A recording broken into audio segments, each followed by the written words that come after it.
안녕하십니까?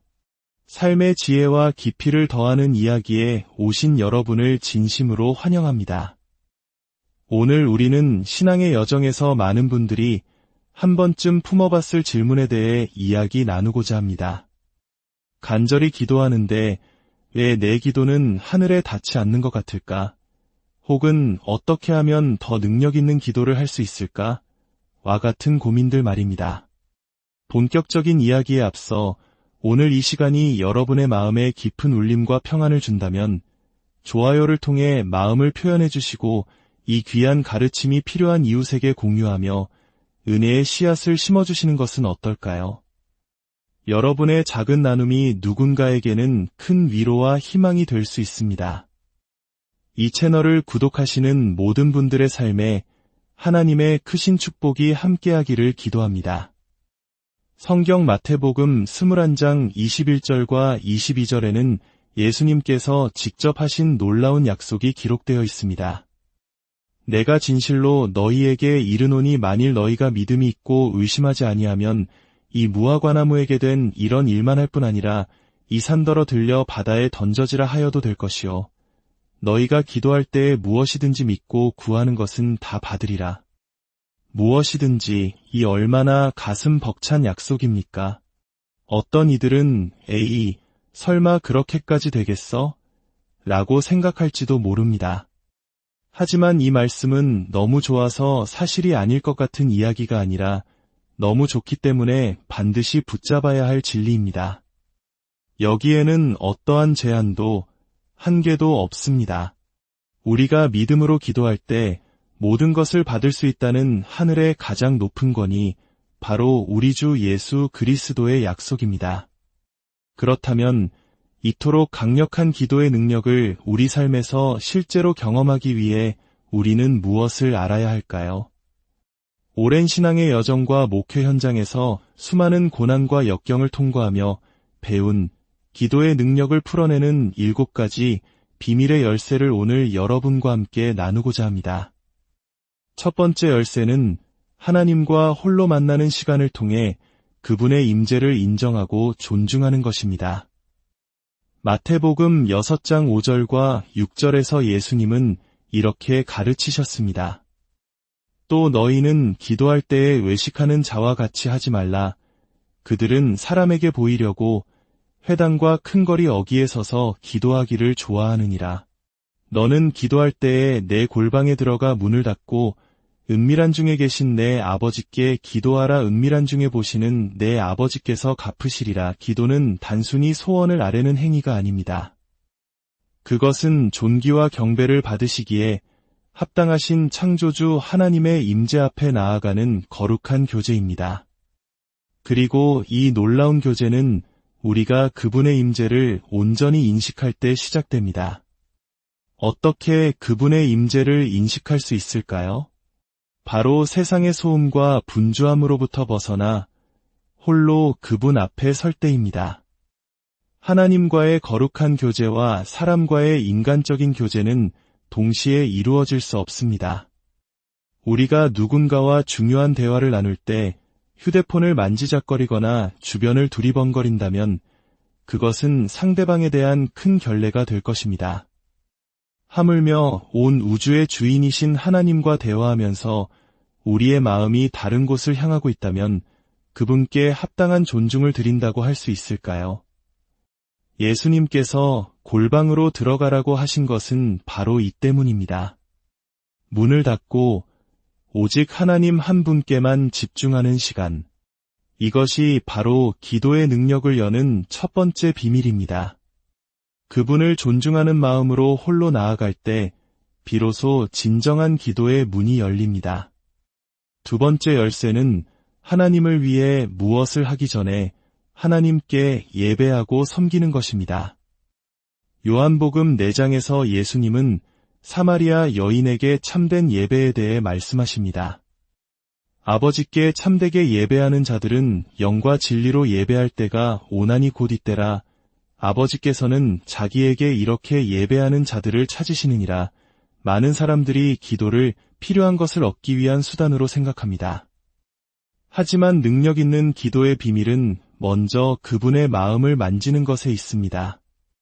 어떻게 그분의 마음을 만질 수 있을까요? 바로 우리의 필요를 아뢰기 전에 그분의 성품과 행하심을 찬양하고 감사하며 그분 자체를 높여드리는 예배를 통해서입니다. 구약 성경을 보면 어린 사무엘이 주님께 섬겼을 때 다퉜던 하나님의 말씀이 다시 이스라엘에 임했습니다. 레위 지파가 다른 모든 지파와 구별되어 주님께 섬기는 직무를 맡았을 때 이스라엘 백성이 거듭 반역했음에도 불구하고 하나님의 자비와 영광이 그들을 떠나지 않았습니다. 다윗 왕은 그 누구보다 이 비밀을 잘 알았습니다. 그는 기도의 응답을 받기 위한 가장 위대한 열쇠 중 하나가 바로 주님을 섬기는 것, 즉 예배하는 것임을 깨달았던 것입니다. 시편 100편 4절은 우리에게 그 방법을 명확히 알려줍니다. 감사함으로 그의 문에 들어가며 찬송함으로 그의 궁정에 들어가서 그에게 감사하며 그의 이름을 송축할지어다. 우리의 필요 목록을 들고 성급히 나아가는 것이 아니라 먼저 감사와 찬양으로 그분의 마음을 가득 채워드릴 때 하늘의 문은 활짝 열립니다. 세 번째 열쇠는 하나님의 온전하신 뜻을 알고 그 뜻에 따라 기도하는 것입니다. 요한일서 5장 14절은 말합니다. 그를 향하여 우리가 가진 바 담대함이 이것이니 그의 뜻대로 무엇을 구하면 들으심이라. 우리가 하나님을 존중하고 그분을 예배함으로 깊은 관계 안으로 들어가면 우리 안에는 담대함 즉 확신이 생깁니다. 그리고 이 확신을 가지고 우리는 그분의 뜻을 구하게 됩니다. 하나님의 뜻은 어디에 나타나 있을까요? 바로 그분의 말씀인 성경에 명확히 계시되어 있습니다. 우리는 말씀을 통해 무엇이 하나님을 기쁘시게 하는지, 우리를 향한 그분의 선하신 계획이 무엇인지를 알 수 있습니다. 여기서 우리는 하나님의 온전하신 뜻과 허용적인 뜻을 구분할 필요가 있습니다. 온전하신 뜻은 우리를 위한 최선의 길이며 우리가 순종하며 나아갈 때 발견할 수 있습니다. 반면 우리가 불순종과 반역 가운데 있을 때조차도 하나님은 때로 우리의 간구를 들어주시기도 합니다. 하지만 시편 106편 15절 말씀처럼 그들의 요구는 들어주셨으나 그들의 영혼은 쇠약해지는 결과를 낳을 수도 있습니다. 사울 왕의 이야기를 기억해 보십시오. 그가 하나님께 불순종하며 살았을 때 블레셋 군대 앞에서 두려움에 떨며 간절히 하나님의 뜻을 구했지만 하나님은 꿈으로도 선지자로도 응답하지 않으셨습니다. 죄악을 품고 드리는 기도는 하늘에 상달될 수 없습니다.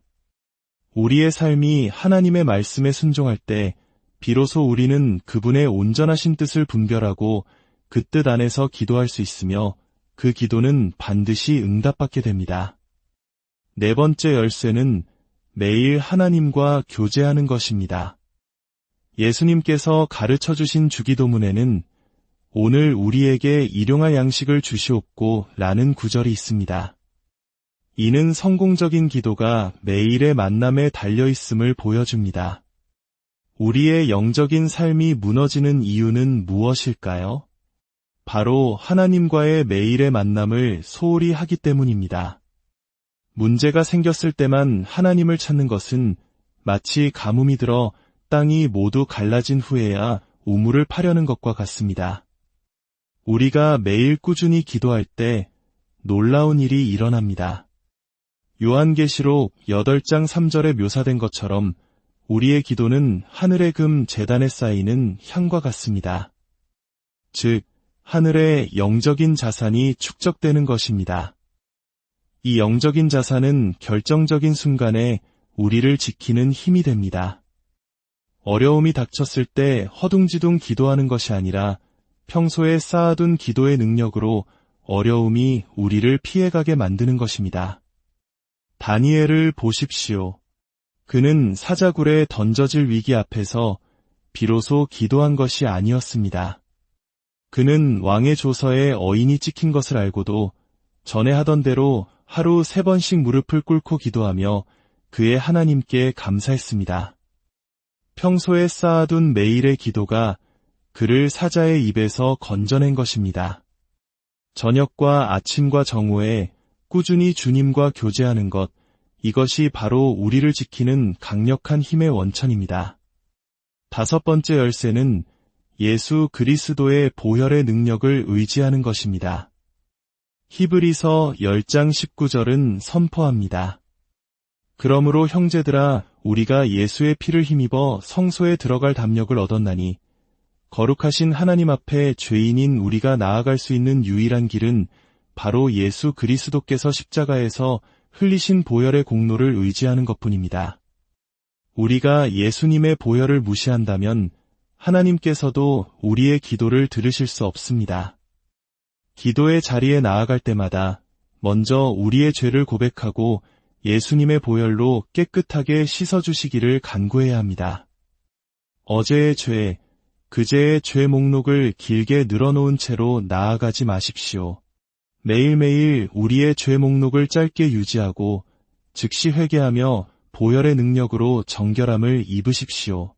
깨끗해진 심령으로 나아갈 때 우리는 은혜의 보좌 앞에 담대히 나아갈 수 있으며 때를 따라 돕는 은혜를 얻게 될 것입니다. 6번째 열쇠는 흔들리지 않는 믿음입니다. 마가복음 11장 24절에서 예수님은 말씀하십니다.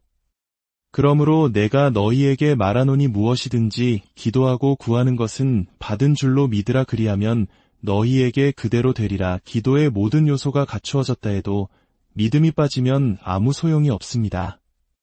여기서 믿음이란 막연한 기대나 희망이 아닙니다. 그것은 기도한 순간 하나님께서 이미 일하기 시작하셨으며 그 결과가 내 손에 주어진 것처럼 확신하는 것입니다. 될까, 안 될까 의심하는 마음으로는 산을 옮길 수 없습니다. 그러나 우리가 하나님의 약속의 말씀을 붙들고 성령께서 우리 마음에 부어주시는 확신을 따라 이미 받은 줄로 믿습니다. 라고 선포할 때 기적은 현실이 됩니다. 마지막 7번째 열쇠는 예수님의 이름의 권세를 사용하는 것입니다. 요한복음 14장 13절은 우리에게 엄청난 권세를 약속합니다. 너희가 내 이름으로 무엇을 구하든지 내가 행하리니 이는 아버지로 하여금 아들로 말미암아 영광을 받으시게 하려 함이라. 예수님께서는 우리에게 그분의 이름을 사용할 수 있는 이임장을 주셨습니다. 우리가 예수님의 이름으로 기도하는 것은 마치 예수님께서 직접 그 기도를 하시는 것과 같은 효력을 가집니다. 그것은 우리의 자격이나 노력이 아닌 온 하늘과 땅의 권세를 가지신 예수님의 이름의 능력에 근거하기 때문입니다. 기도의 마지막을 예수님의 이름으로 기도합니다.